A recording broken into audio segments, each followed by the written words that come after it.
جاء في معرض كلام فوز لقجع رئيس الجامعة الملكية المغربية لكرة القدم والمشرف على تنظيم كأس العالم 2030 مع مجلة ماركا الإسبانية عن مكان احتضان نهائي كأس العالم المغرب، البرتغال، إسبانيا 2030.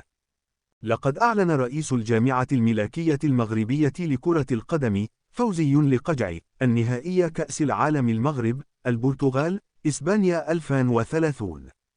سيقام في أحد هذين الملعبين، ملعب الدار البيضاء الجديد، أو ملعب سانتياغو برنابيو، معقل ريال مدريد.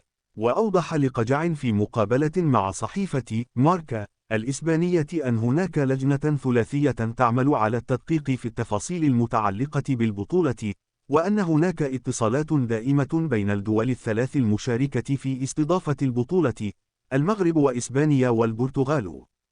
وأشار فوزي لقجع إلى أن بطولة كأس العالم المغرب، البرتغال، إسبانيا 2030 ستكون استثنائية، لأنها ستجمع بين قارتين وثلاث دول عاشقة لكرة القدم ومتقاربة جغرافياً، وأنها ستكون فرصة لإظهار ثقافات البحر المتوسط.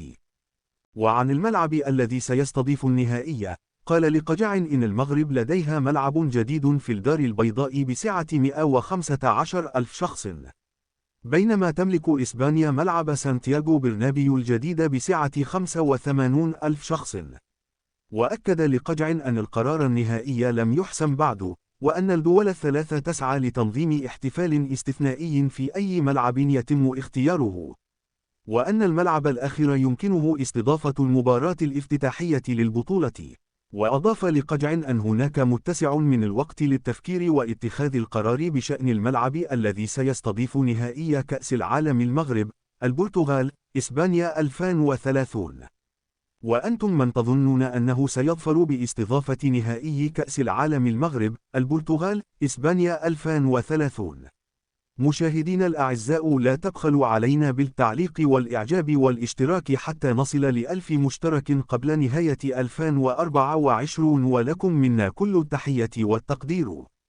مغادين تخسروا ولو إلى شجعتنا على تقديم المزيد والجيد. ودادي في كاع الظروف وديما مغرب. في أمان الله.